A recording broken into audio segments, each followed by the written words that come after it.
Good afternoon, folks. My name is Stephen Pierce. I'm the Senior Admissions Counselor here at PHC, and it's my honor to introduce Frederica Mathewes-Green. She is an author and also the past Vice President of Feminists for Life. She holds a BA in English from the University of South Carolina and an MA in Theological Studies from Virginia Theological Seminary. She converted to Orthodoxy from the Episcopal Church and writes about Orthodoxy with a folksy and humorous style that have led to comparisons to Erma Bombeck and Garrison, Keillor. Mathewes-Green is strongly pro-life and writes and speaks against abortion. Her books include Facing East, which recounts her experience as a convert to Orthodoxy, The Corner of East and Now, a sequel to that, Gender, Men, Women, Sex, and Feminism, and Real Choices, Listening to Women Looking for Alternatives to Abortion. Please welcome Frederica Mathewes-Green. Well, Frederica, let's talk about how you joined the pro-life movement, because it wasn't the usual process, the easy route.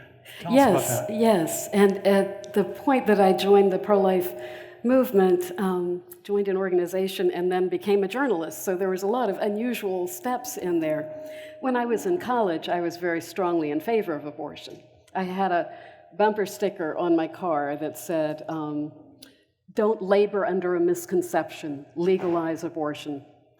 And, very clever. Yeah, wasn't it? Yeah. And accompanied a friend of mine to go up to New York because there weren't abortions available in South Carolina. So I felt like it's a blow for freedom and women's equality. And it was a few years after that. In fact, I remember it was the January 1976 issue of Esquire magazine. Published a very short essay, just a 2-page essay by an essayist, a surgeon named Richard Seltzer. And in it, he talked about seeing an abortion. The title was What I Saw at the Abortion. And he said that he was in favor of abortion, like all right-thinking people, and but had never done one or seen one. So he asked a friend, could he accompany him the next time he did an abortion? He described the woman lying on the table, 19 weeks pregnant, pretty far along, and the doctor took a syringe and a prostaglandin solution and injected it into her belly, leaving the hub of the syringe standing upright in her belly.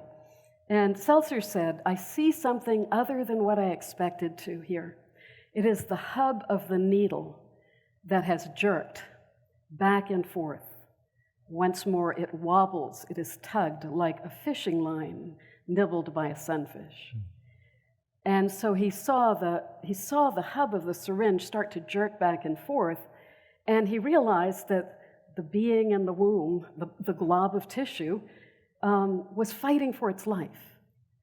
And he said, no matter what you can say against abortion, in favor of abortion, nothing can argue against the truth of what I saw that day.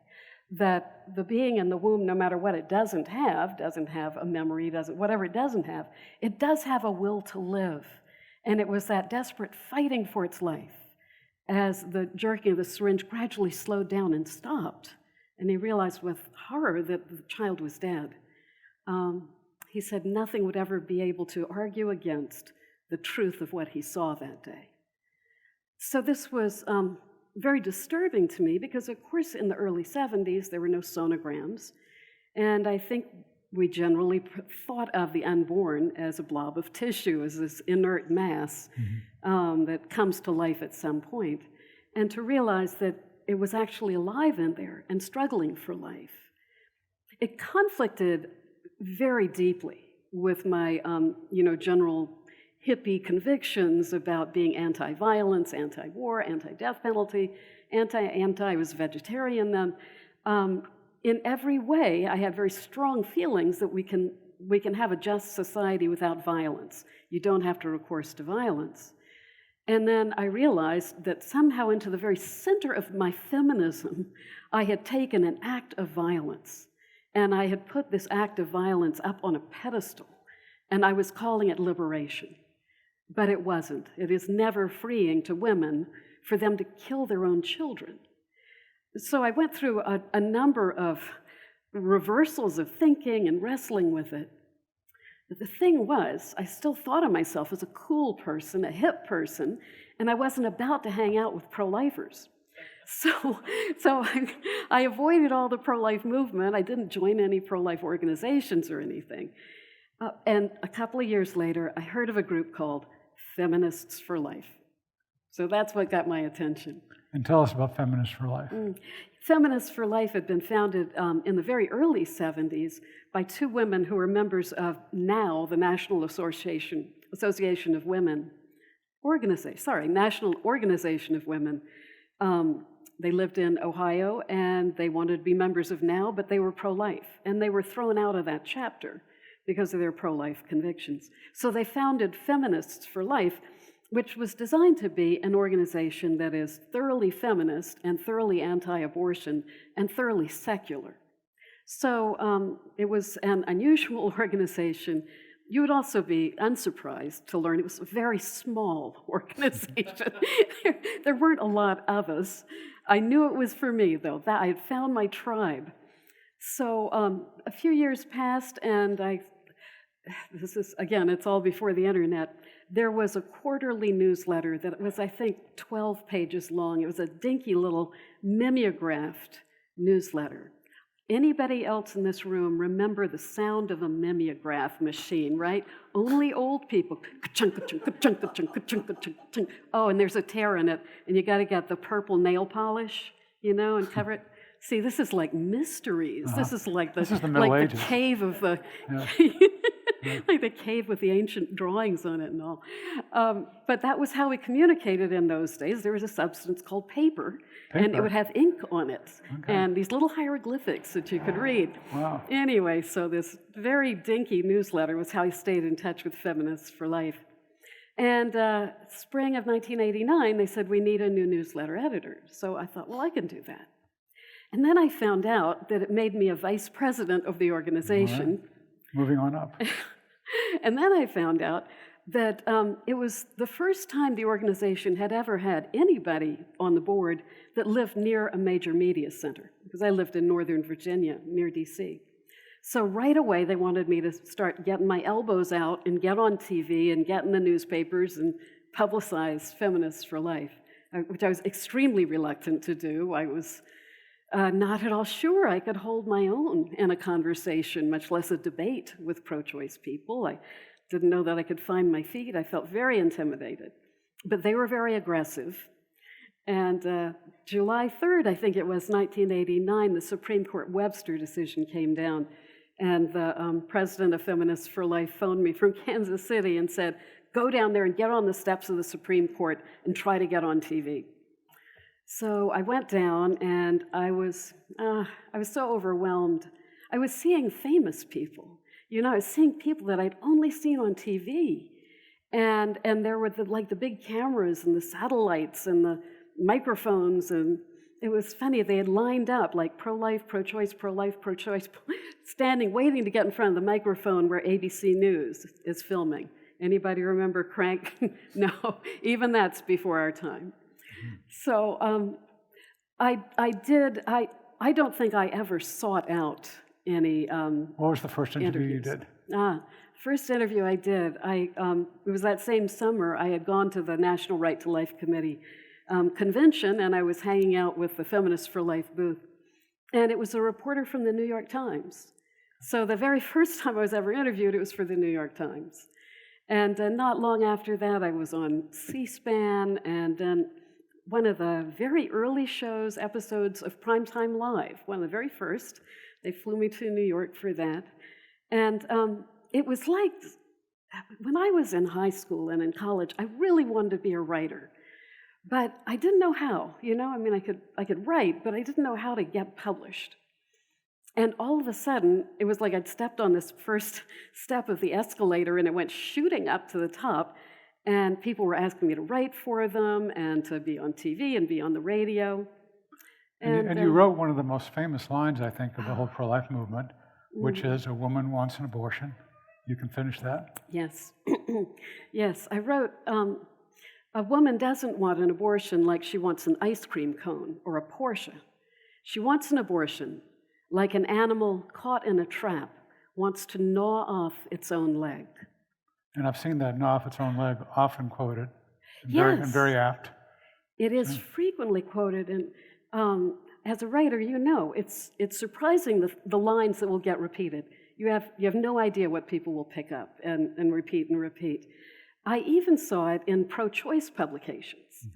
I think it indicated something that pro-life and pro-choice had in common, that both perceived that abortion is very hard on women, psychologically and physically, and in terms of her lifelong fertility. There are many negative impacts. But yet, both pro-life and pro-choice tended to not talk about that. That for pro-choice, they want it to look like liberation, and it was her choice, and look at how free she is. And for pro-life, we were so focused on the baby that we really didn't think about what was going on inside the mother's heart at all at that point. That changed over time, but at that point, I was saying something that nobody else was saying. Yeah, and the gnaw off her own leg, or its own leg in the case of an animal, I mean, really does have that sense of closeness. And the Hebrew word for compassion has its root in rachum, which means womb, W-O-M-B. And so the very thought of compassion is supposed to bring out that closeness of a woman and her baby, and certainly the gnawing there. So it's a great line. That motherly enveloping. Yeah. None of us would be here without that. And so institutionalizing the concept that a woman should be free to kill her own child strikes at the very foundation of any healthy society. And that we had accepted this, we're just rolling with it without realizing how crazy it was. And then you entered the pro-life movement, in a sense, when you became involved in what at that time were called Fieldstead Forums. The name became Life Forums. So tell us about your first forum like that. I remember getting a phone call from a mutual friend of ours who's now with the Lord, Guy Condon. Guy phoned me. I didn't know who he was. He said, I'm the president of CareNet. No, Americans United for Life. Americans United for Life at the time. And he said he wanted to invite me to this weekend. It was a day-long forum held in D.C. And he started saying, and all the pro-life leaders are going to be there, and because you're a leader, Feminists for Life, you're welcome too. And he started reeling off names like Judy Brown and Nellie Gray and Dr. Wilkie and all these famous people. I couldn't believe that I was being invited to be part of that, because really I had done nothing. I had achieved nothing. I didn't have any credentials or any achievements to back me up. And I felt so welcomed, even though I was coming as a feminist, it was right there on my label, feminist. I felt such acceptance and genuine interest in hearing what the feminist point of view on abortion would be, on pro-life, protecting women and children. And what kind of greeting did you get from other feminists when you said Feminists for Life? Yes. When I talked to other feminists, it was quite the reverse, of course.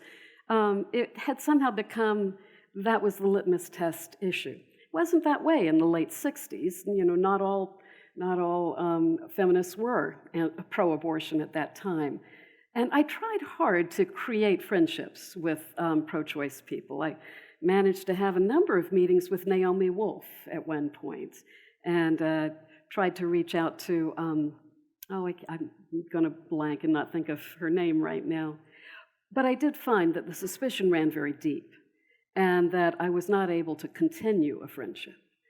So what happened? There were a number of common ground efforts. What happened to them? Did any of them lead anywhere? Yes. This is common ground in the sense between people on the pro-life side and people on the abortion side. But what happened? Yes.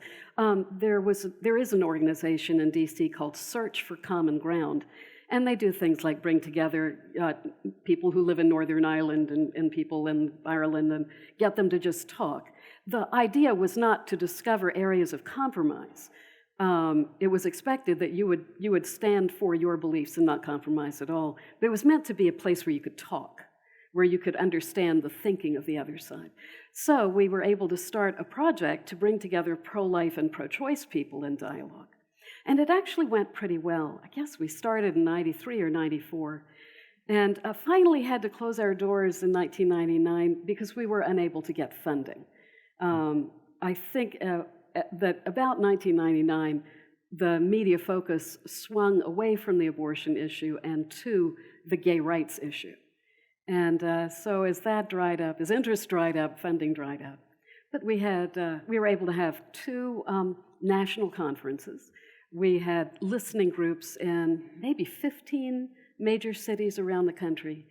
And I learned some techniques there for listening that have done me a lot of good in many situations, to be able to try to hear accurately what the other person is saying and then repeat it to them in a way that sounds respectful to them and that they recognize. And then I had bought the right for them to listen to me and repeat back to me accurately what I really meant, rather than distorting it or making it sound hateful or crazy. So in some of these meetings then, you were able to do that, they were able to repeat what you had said and show some understanding Yes. of it. That doesn't seem to come up very often when people get on ABC or CBS or CNN and so Yes, forth. yeah. So why is that? Is that Very much. I think it comes under the heading of selling advertising, because conflict sells. I can remember being on, I forget the name of the show, but being in the studio. And I know you've done this, and you know how horrible it is, where you're remote and they have the camera looking at you, and all you see is the camera. And you can't see the other people as they're being shown on split screen at home, and you don't know who's talking because they all sound alike. The first time I was on, one of the early times I was on one of those, they took a commercial break, and every time there's a break, the producer would come in my little room and say, be sure to challenge her on that, and you don't have to agree with that, and trying to get me riled up. Yeah. So I saw that this is not a medium for serious conversation. It's a medium for mud wrestling. And after a time, I decided I just wasn't going to do debates anymore. People come to debates not with an open mind. They come just to hear their side win. It's like mud wrestling. And I felt like I didn't want to be part of that. Now, is there anything, when you look back at the interviews you had, the debates you had, is there anything that you said out there publicly that you wish you hadn't said? Oh, gosh. Put you on the spot here. Oh, yeah. Yeah, I think so. There aren't things that I would take back because I don't believe them, but I can think of at least one thing, and there probably are more, that I didn't realize how ineffective it was, that it was going to offend people so much they would stop listening, because I really want them to keep listening. What was that? Do you remember? That was among the things when I would be talking in a college speech at a secular college campus, as I talked about the ways that abortion is harmful to women. One of the things I would say is it is a violation of her body deeper than rape. And I saw people get up and leave. That crossed over. It's like the term rape had been gold-plated, and it could only be used in certain circumstances, and it definitely could not be applied by the bad guys to talk about abortion. So I don't regret it as I believe that it's true, and I think it's an uncomfortable truth for the other side. But you might remember this was something we had some back and forth about in the Fieldstead Forum, was the difference between, communicators and proclaimers. That there are people who want to just proclaim the truth, and there are people who want to try to get across to the other side and compel them to pay attention and listen. And I was one of those communicator types, but I think we need both. So if I had had more of a proclaimer bent, it would have been a perfectly good thing to say. Well, what are things that pro-life people, let's say particularly pro-life proclaimers, sometimes say that are ineffective and that just raise hackles without actually switching on some light bulbs? Anything come to mind there? I think it has gotten so much better in the last 20 years. One of the things that used to frustrate me, I guess, in the 90s was that pro-lifers only talked about the baby. That really that was the focus of everything. I often said they walk the walk, but they don't talk the talk. You know, they walk the walk. They reach out to pregnant women. They provide everything they have. Their hearts are in the right place. But you put a microphone in front of them and they say, it's a baby. And I thought if we could only talk instead about our compassion, about our realistic view of how hard life is for a woman, we're doing it all We just need to talk about it.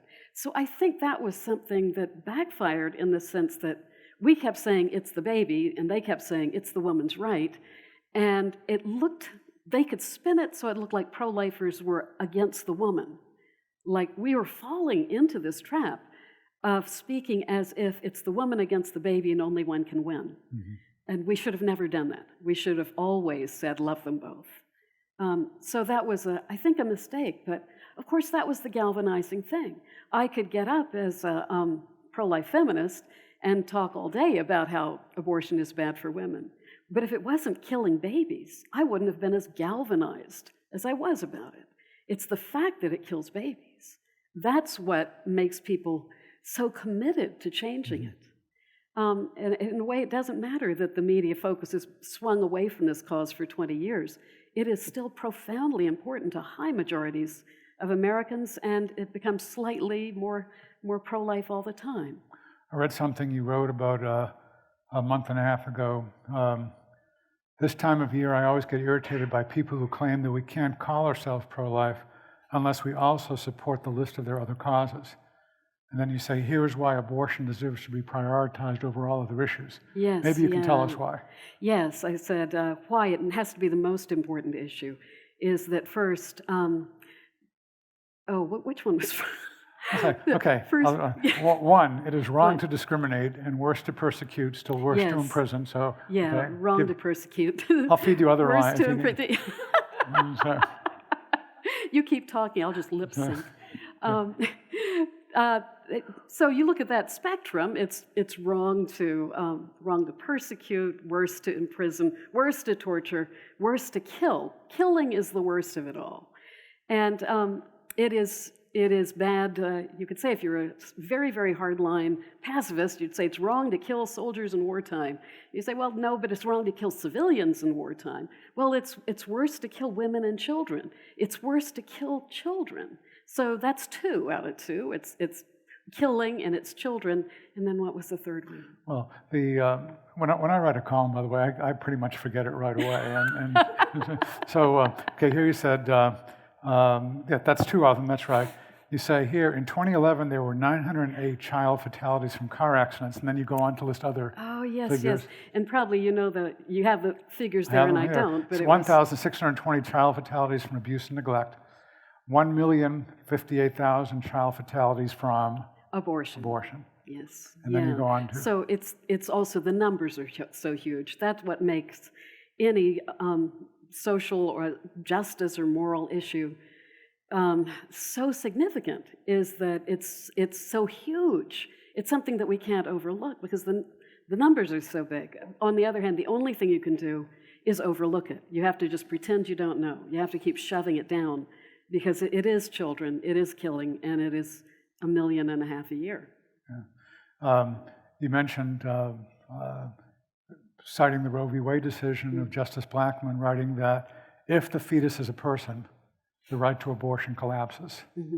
And then you go on to explain, well, how do we know whether it's a person or not? How do we know whether it's a person or not? It's so stupid to say that nobody knows. Of course we know. Of course we know. We know that it is alive. We know that being in the womb is alive.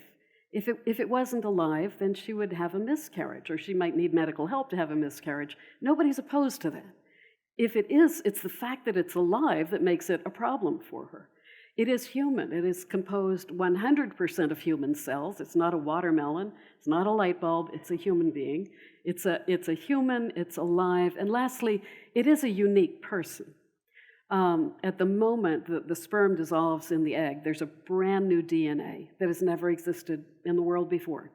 And if you took a cell from the mother and a cell from the father, and even that first single cell, a scientist looking at those 3 would say there are 3 different people represented here.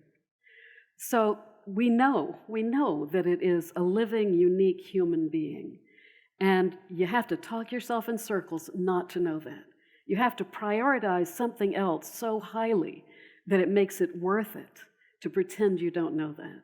I think there must be in America a huge subterranean lake of guilt and grief that we're just not tapping into because we can't bear to. And every year, every day, it's another 3,000. Every day, it's another 3,000. It just gets worse. It gets compounded. If America does, as I hope, eventually come to repentance on this abortion issue, it's hard for me even to imagine the profundity of the guilt and the grieving that recognizing that would take. Yeah, in World, about 23 years ago now, at a time when Silence of the Lambs was a movie that had just come out, we ran an article called Silence of the Shepherds, looking at the pastors who said, and sometimes told us, well, I can't talk about abortion because it'll very much affect women in the audience, particularly who've had abortions. A couple of years ago, we ran a relook at this and saw the same thing, that a lot of pastors just don't want to preach on this. Now, you are the wife of a pastor. Does he talk about this? Yes. And if so, how?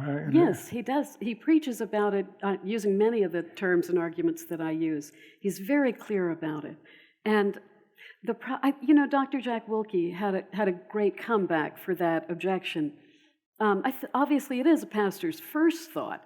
If I start talking about this from the pulpit, women might start to cry in the audience. Dr. Wilkie said, maybe that's what they need to do.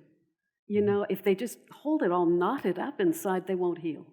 But they can begin that path of healing. We can't be afraid to say these profound truths. We can't be afraid to name the most profound injustice of our age, because somebody in the audience might be hurt. That might be the beginning of a healing. We can't keep silence on it. So I like that, Silence of the Shepherd. I like that title. You're welcome to use it, since I use your sense often on the woman gnawing off or the animal gnawing off leg. There are a number of young people here. We attracted a crowd of several thousand today. I'm proud to say. I think they've come from the entire, the whole county, right?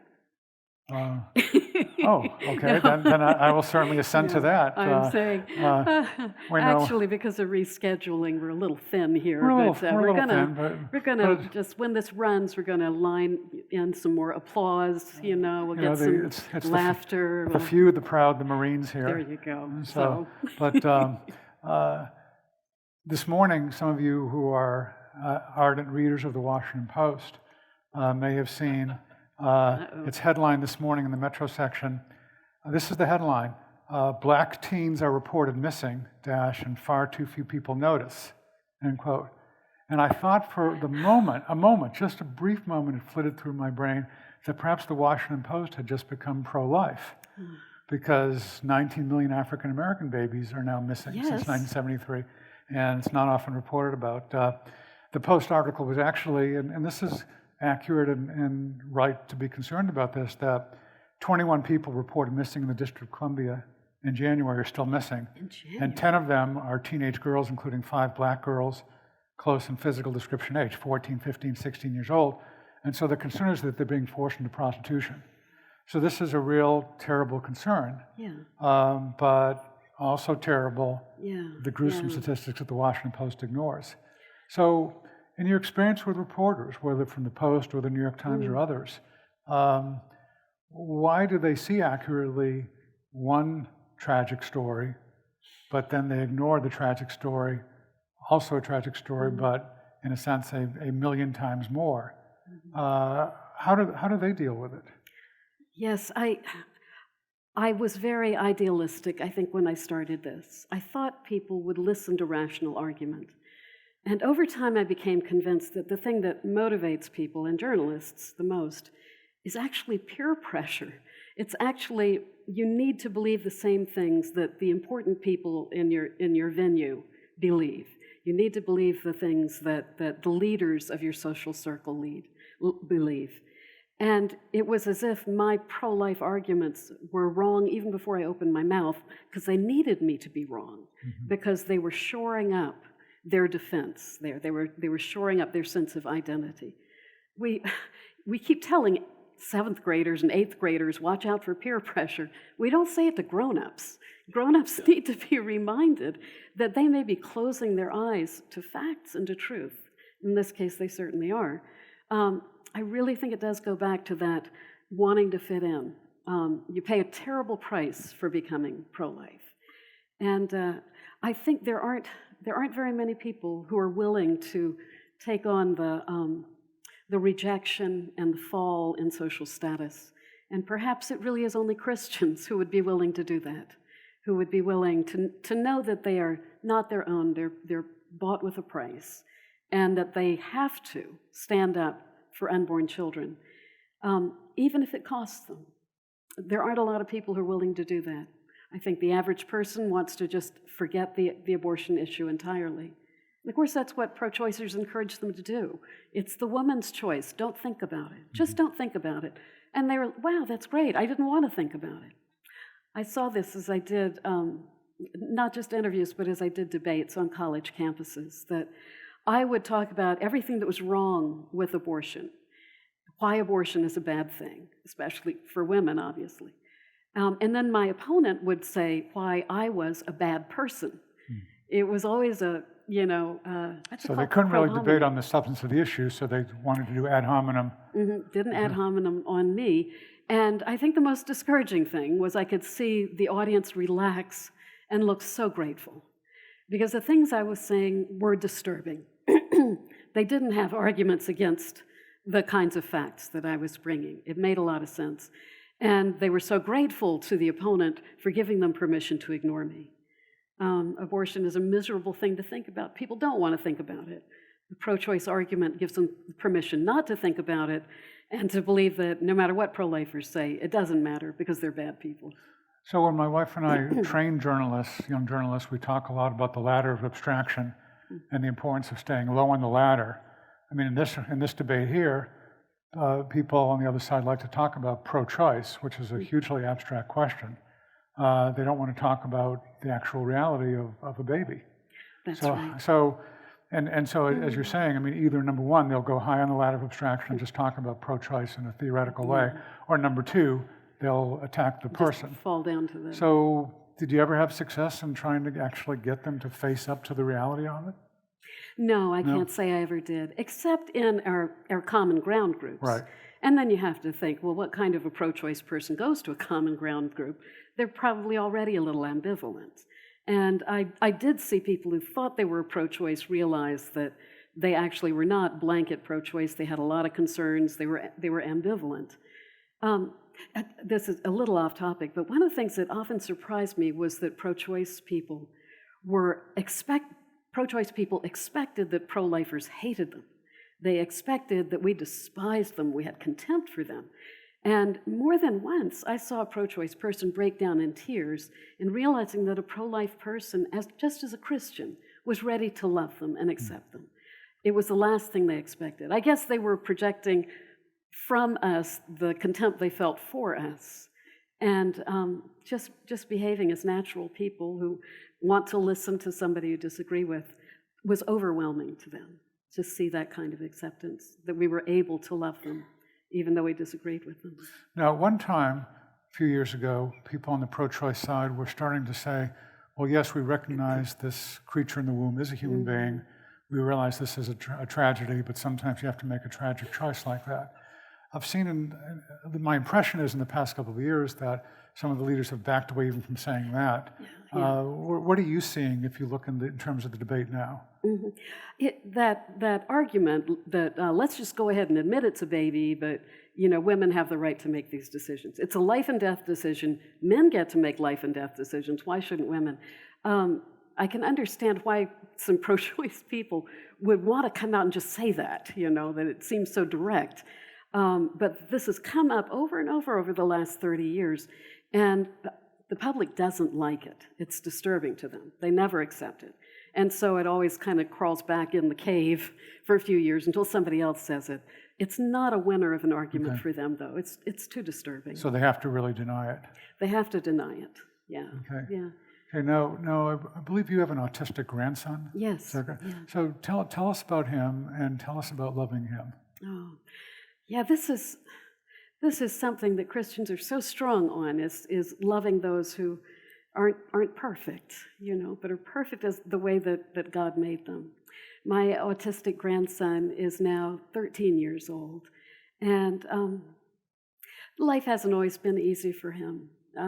He's, thanks be to God, he's mainstreamed at his school. He's made the honor roll, just one little toe into the honor roll last time, with a lot of love and a lot of care. For many years in elementary school, there was a volunteer, a guy who would stand next to his chair all day and help him interface and help him understand things and not get upset, not go into a tailspin. So as Adam has grown up year by year with the amount of love that's been poured out on him and the understanding he's had, he is set to have a good life as an adult. The love of somebody like that, it makes all the difference, doesn't it? And there is so much love in pro-life hearts for babies that are autistic or damaged or have spinal bifida or have Down syndrome. They're pro-lifers who will adopt any kind of baby, no matter what even if it has AIDS, even a baby with a terminal disease. That is the kind of love we should be known for. Another one of those things I think that pro-lifers do, but they don't trumpet it. They don't talk about it a lot. But we deserve to have that recognized. There are always answers to these hard questions. There's always a way to make it work out. I think Martin Luther talked about in a sense, the theology of victory compared to the theology of the cross. And in a sense, when you have a gift of that sort, an autistic child, I mean, there's the theology of the cross that actually helps. You can help the child, but it also helps the parents grow as Christians. Have you seen that in your? Yes, it's very true. That it's a funny thing about crosses. They're never comfortable. You always think somebody else's cross would be easier to carry, but God knows exactly the right thing that each of us needs. And he's given Adam some crosses to bear. Adam is going to have to struggle to some degree all his life, I think. But he's in a family that loves him, and he has all the support that we can give. There's also now apparently a real search and destroy mechanism in regard to Down syndrome kids. Yes. Very few of them survive. Yes, I noticed that too, that when I was younger, I used to see people with Down syndrome all the time. And now it's very rare to see them. It is, as you say, a search and destroy mission because they can do the amniocentesis and identify the children and wipe them out before they start. It's a tragedy. So, and what's been the effect on you of being on the pro-life side for a long time? Or put it this way, do you think it has hardened you as a person or softened you as a person? I think it has softened me. And I think one of the reasons is you keep running into stories. You keep talking to people and understanding their lives and understanding the pressures they were under. And that it's like as human beings, we are capable of abstraction, but we are created for stories. We're created for sympathy, for empathy, and for compassion. So that when we hear each other's stories, we learn things at a deeper level than we could just on the basis of a principle, no matter how true that principle is. So I believe that being pro-life has really deepened me and made my heart more open and more compassionate. I think, too, I've seen so much giving, so much courage, so much compassion, that in itself, when you see people doing things that are magnificent, how inspiring that is. Mm-hmm. It makes you want to be like that. It has been a wonderful thing. Questions from y'all. Microphone over there. If you raise your hand, the man with the mic will bring it to you.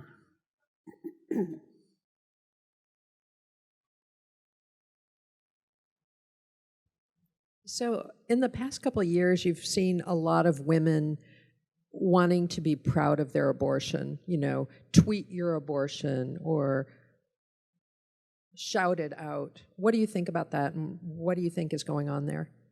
Yeah, I think it is it's a kind of a marketing strategy to eliminate the shame and the stigma of abortion. I think it doesn't work because abortion is inherently tragic, and you have to be very hardened to it to no longer sense that, and to think that it would actually be freeing to talk about it in these sort of callous ways. I think it's another miscalculation of the pro-choice movement. I can understand how, by their way of thinking, they arrive at that point of feeling that they just can't hold it in anymore. But these never look like popular movements. They always look orchestrated and handpicked, and they don't become popular movements, obviously. Hi. How has it changed what it means to be a feminist over the last 20 years or so, and how have you coped with that change? Oh yes, I should say that when I was with Feminists for Life, I defined feminist as being someone who believes in the full equality and humanity of men and women. And as I went through the 90s, I began to realize that that was something of a private definition, that it really was not what anybody thought when I said I was with Feminists for Life. It reminded me of, in Alice in Wonderland, where Humpty Dumpty says, when I pay a word enough, I can make it mean anything I want it to mean.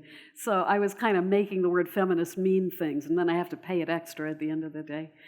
I came to feel like I was not being, that I was not being honest, and that as a writer, the tools of my trade really are words. And I was misusing a word. I was using a word to miscommunicate, to communicate something other than what I meant. And I felt like to be honest and to be true to myself and to the meaning of the words, I needed to resign from my role at Feminists for Life. So since then, I haven't called myself a feminist. And of course, many other Feminists for Life felt the other way and continued to use the word however they wanted it, whatever they wanted it to mean. I don't know what has happened to the feminist movement in these 20 years. I haven't been following it closely. I have the impression that it's not as chic as it used to be. I think that it's become a label that is not particularly, doesn't make you look cool, as it did when I was in college in the early 70s. And I think it's become associated mostly with negatives rather than with positives. No matter how much it's all, girls can do anything, yay, girls. It always feels kind of desperate and tense. So I think the feminist movement is not what it used to be, and is probably fading out of sight, maybe sort of like the women's Christian temperance movement. It was very dynamic and energetic at one point and then faded away. So let's hope the same thing is happening here. Do you think the term pseudo-feminist would be helpful? Would the term pseudo-feminist be helpful? I think that probably people who are in the feminist camp already use that term to refer to people like me.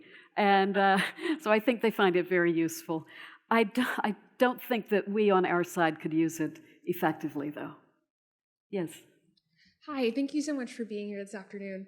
A few weeks ago, I was reading an article about abortion in the current state of the pro-life movement, and they described in the article a group of young pro-lifers who are now throwing off that term pro-life and going with simply anti-abortion because they were kind of sick of the criticism that you're not really pro-life, you're just pro-birth. So how would you respond to them throwing off that name? Yes, throwing off the name pro-life and calling themselves anti-abortion. In a sense, I admire that. I like the bluntness of it. I like the way that it focuses right in on what the real problem is. It doesn't try to fuzzy it up.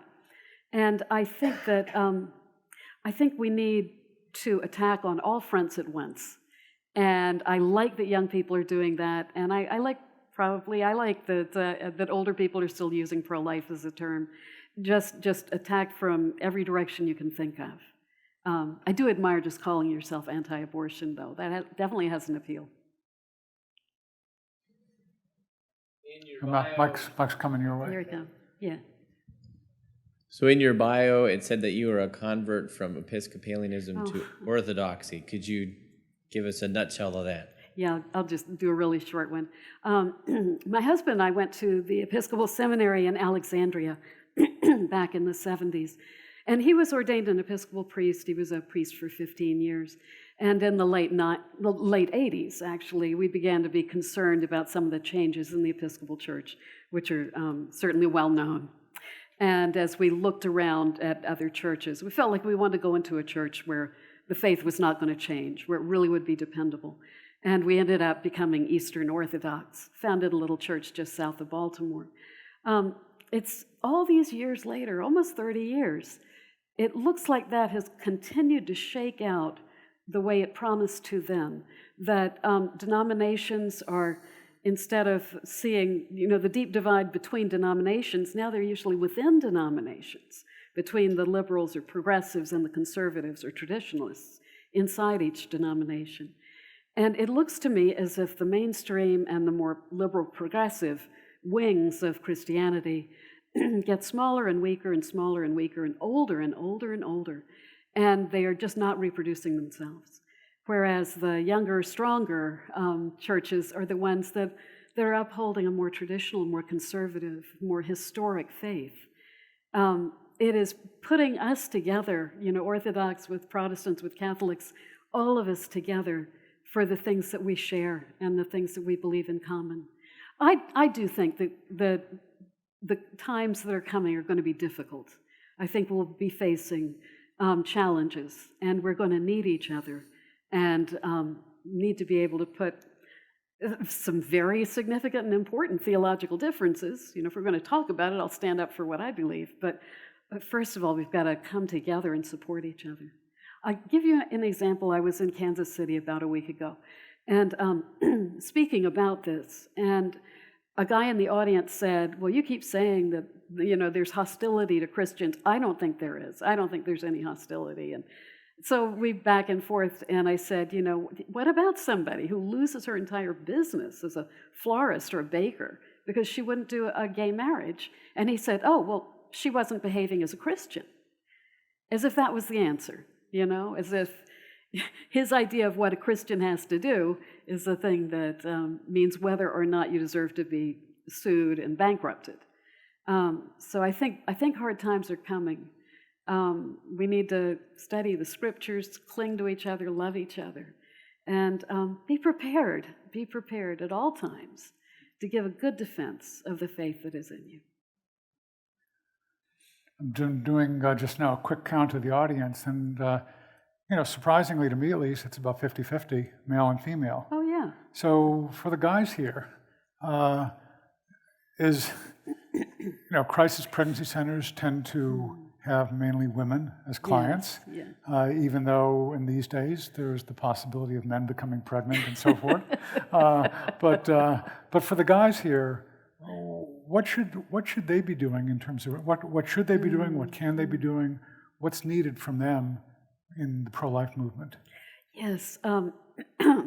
Sorry, I got a little rasp.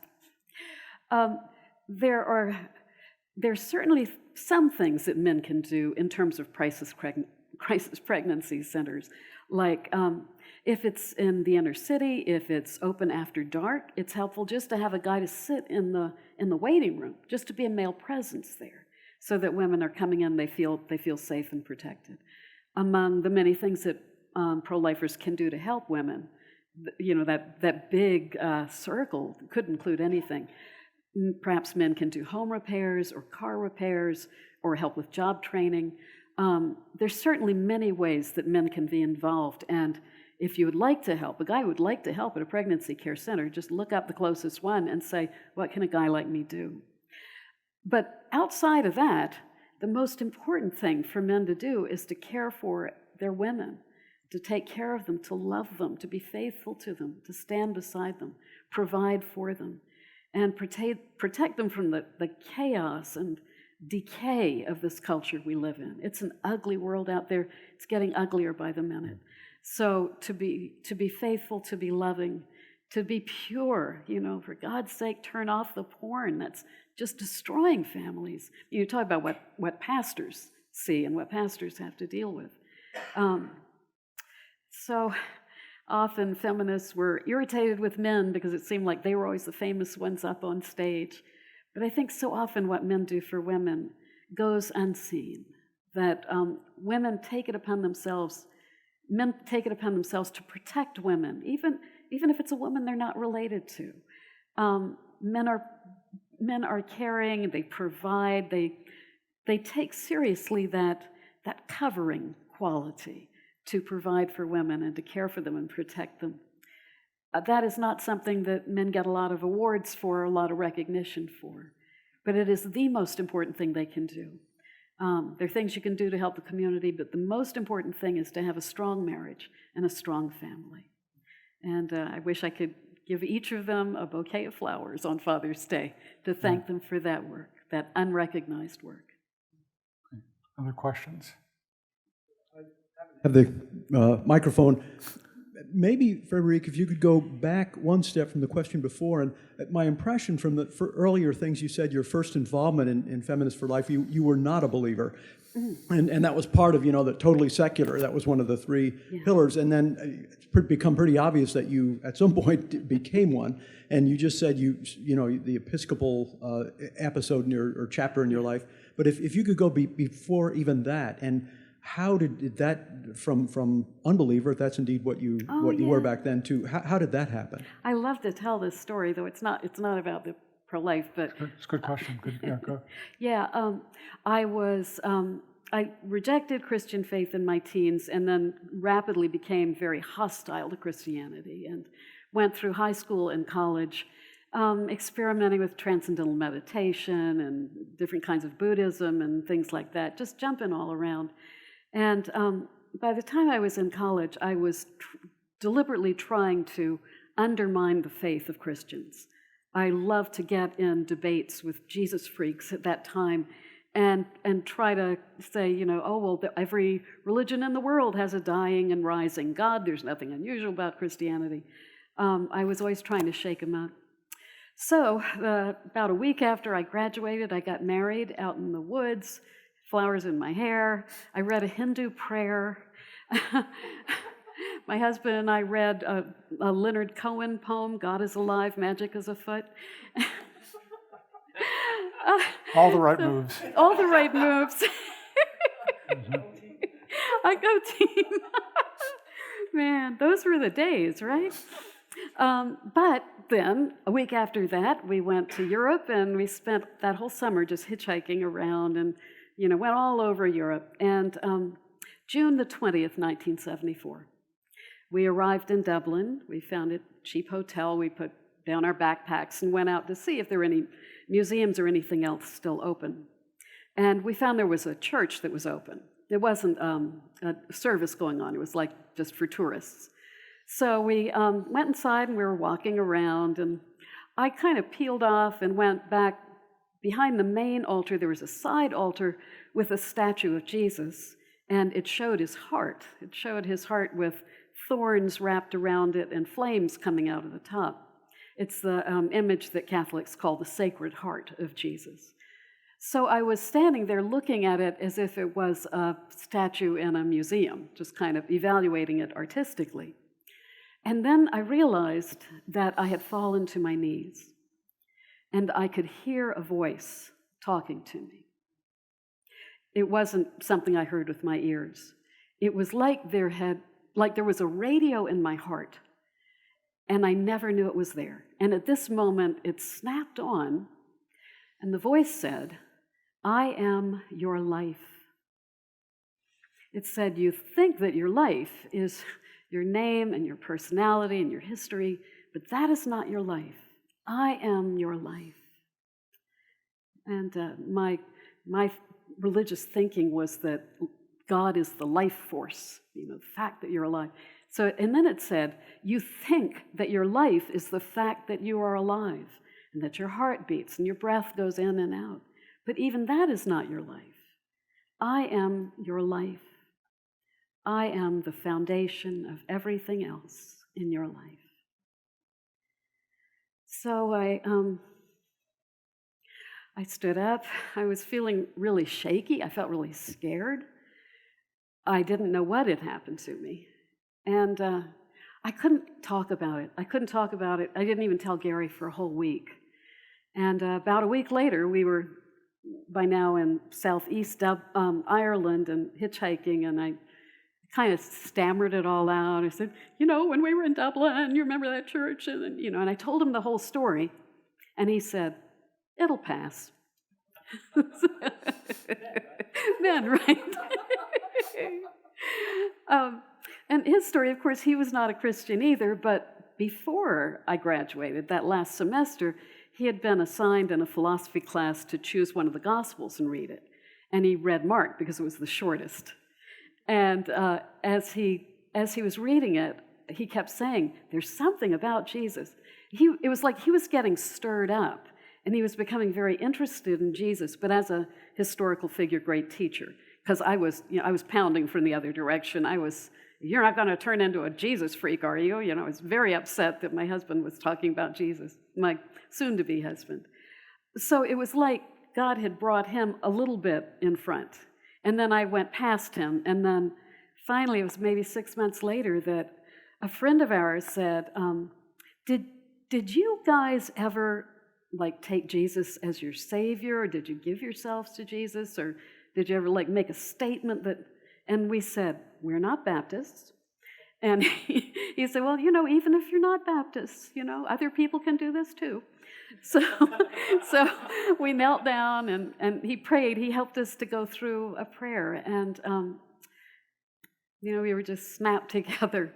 And God has blessed us so much. He just has given us such a strong love for him. And as it would be so easy for us to be out of place with each other spiritually, but God has just kept us so together all these years. So let's see, it's 1917. That means it'll be our 43rd anniversary in May. 43rd anniversary. And we have been with the Lord, and he's been with us all this time. So God is good, and God is sovereign. Yeah, no doubts about that. Yeah, it's good the way he often brings on husbands and wives together. Sometimes at slightly different paces, but usually ending up in the same place. Yes. So we are a little older now than we were when we worked together back in 1990. A little bit. I'm older, you're a little bit older. Well, you look older, and I don't, but I wasn't going to bring that up. In the pro-life movement, we are pro-life for the womb. We are also pro-life for old folks like us, or me, not you. Are you thinking more about end-of-life issues now that we are probably closer to the end than to the beginning? Yes, I am. I think particularly because my mother went through her last illness and had slowly increasing dementia for maybe over a decade, I think, and then becoming very demented at the end. And she had never been a believer. Even when I was a child, she had contempt for Christianity. She said her college philosophy professor had the gift of making every philosophy totally convincing, and he did them chronologically, and he ended with Nietzsche. So that was where she remained. And I prayed so much that I would be able to help her pray before the end. Well, I think about it because I think of all the ups and downs and the various physical illnesses she had, and the blessing that I was finally able to talk with her and to pray with her. And she voluntarily began to say, I'm so sorry, Lord, if I've sinned against you, if I've done anything wrong. I didn't even say that she should say that. So I feel really good about that. But it's left an image in my mind of how decrepit she was, that she could no longer walk. Her hands got all curled up. And the doctor tells me that will probably happen to me, that it's genetic. If she had it, I'm probably going to have it. She only had this. I won't be able to write. There are things like that, old age things, that I think about. And I feel like the thing I rely on is my children, that they will love me and they will care for me. As my husband and I look ahead to maybe retiring in a few years, we're looking for a house near our son that's the pastor. And looking ahead to that end of life, it's different for my husband because his mother is 92, lives alone, drives a car, perfect, everything. She's just doing great. My mother died at 88. She didn't even get to be 92. So I have more of an expectation of debility, and he has more of an expectation of radiant health.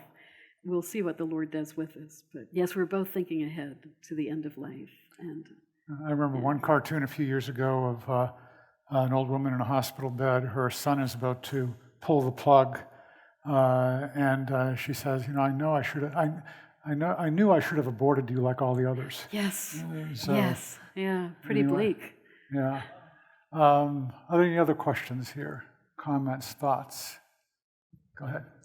Thank you again so much for coming. My question was kind of one of your responses. You mentioned, Christian persecution, how you had a back and forth with someone going over that conversation. There's actually been a lot of books coming out lately kind of about that topic. Dr. Esselin from Providence College, Rod Dreher from the American Conservative. I was curious if you had, looked at any of those or read any of those books or had any thoughts about, kind of what they put forward as different paths forward and what the future is going to look like.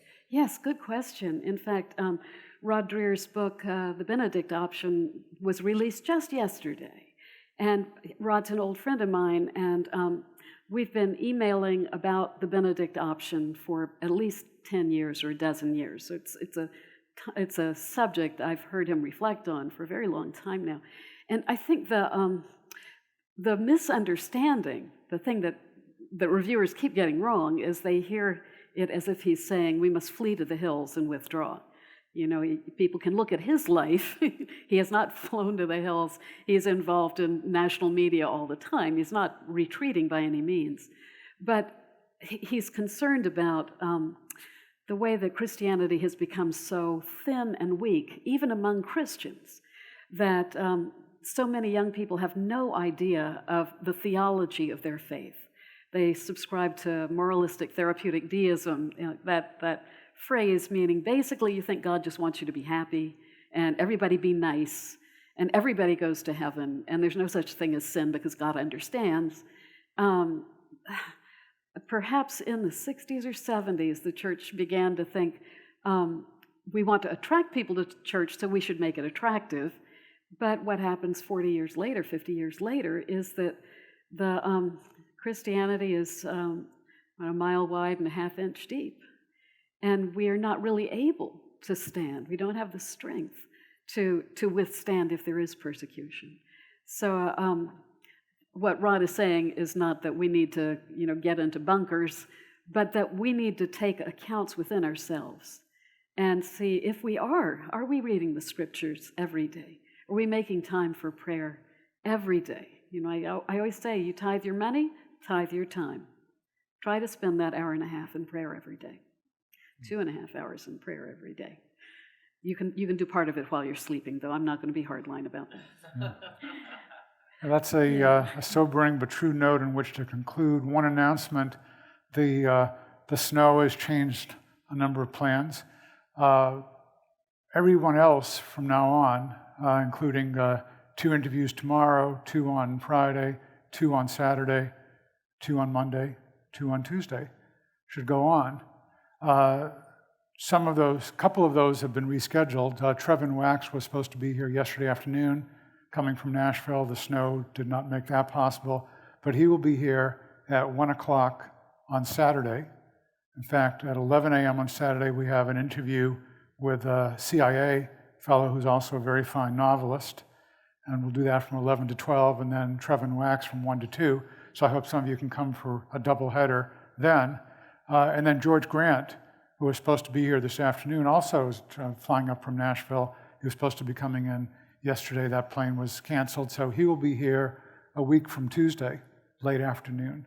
So I hope some of you can make it there. And then everything else, we hope and pray, should go along as scheduled. Right now, please join me in thanking Frederica for making it here from Baltimore. Thank you.